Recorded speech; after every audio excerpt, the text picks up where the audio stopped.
Hi, Veena's magic കിച്ചണിലേക്ക് ഏവർക്കും സ്വാഗതം. ഇന്ന് ഞാൻ തയ്യാറാക്കാൻ പോകുന്നത് സദ്യ സ്പെഷ്യലായിട്ടുള്ള ഒരു അവിയലാണ്. നമുക്കത് എങ്ങനെയാണ് തയ്യാറാക്കുന്നതെന്ന് നോക്കാം. ചട്ടി എടുത്ത് വെച്ചിട്ടുണ്ട്. ഇതിലേക്ക് ചേന, ക്യാരറ്റ്, അതുപോലെ തന്നെ നമ്മൾ മത്തങ്ങ എടുത്തിട്ടുണ്ട്.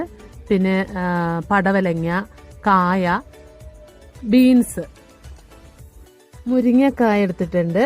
ഇതിലേക്ക് കുറച്ച് കറിവേപ്പില, ഒരു പച്ചമുളക് നീളത്തിൽ അരിഞ്ഞുകൂടി ചേർക്കാം. ഇതിലേക്ക് ഒരു 1/2 ടീസ്പൂൺ മഞ്ഞൾപ്പൊടി, 1/2 ടീസ്പൂൺ അളവിൽ തന്നെ മുളക് പൊടിയും ചേർത്ത് കൊടുക്കാം. പിന്നെ ആവശ്യത്തിന് ഉപ്പ് കൂടി 1 ടീസ്പൂൺ അളവിലാണ് ഞാൻ ഉപ്പ് എടുത്തിട്ടുള്ളത്. ഇതുകൂടി ചേർത്ത് കൊടുക്കാം. ഇതിലേക്ക് 2 ടേബിൾ സ്പൂൺ വെളിച്ചെണ്ണ കൂടി ഒഴിച്ച് മിക്സ് ചെയ്യാം. നമ്മുടെ പച്ചക്കറി എവിടെ ഇരുന്ന് വേകട്ടെ, ആ സമയത്ത് നമുക്ക് അരപ്പ് തയ്യാറാക്കാം. അതിനായിട്ട് ഒരു മിക്സിയുടെ ജാറിലേക്ക് ഞാനൊരു തേങ്ങയുടെ മുറിയാണ് എടുത്തിട്ടുള്ളത്. അതിലേക്ക് ഒരു 1/2 ടീസ്പൂൺ ജീരകം ചേർക്കുന്നുണ്ട്.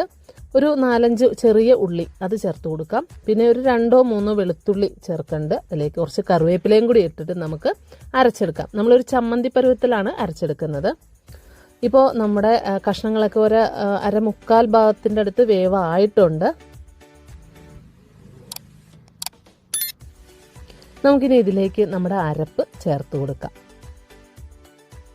നമ്മളൊരു 1/4 കപ്പ് അളവിൽ കട്ടിയുള്ള തൈര് ഒഴിച്ചു കൊടുക്കുന്നുണ്ട്.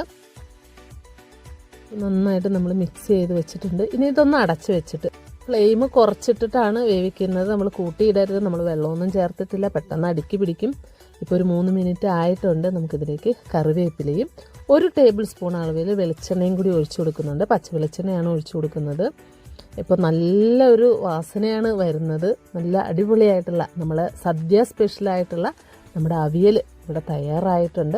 നിങ്ങളെല്ലാവരും വീട്ടിലൊന്ന് ട്രൈ ചെയ്ത് നോക്കിയിട്ട് ഫീഡ്ബാക്ക് എന്നെ അറിയിക്കണേ.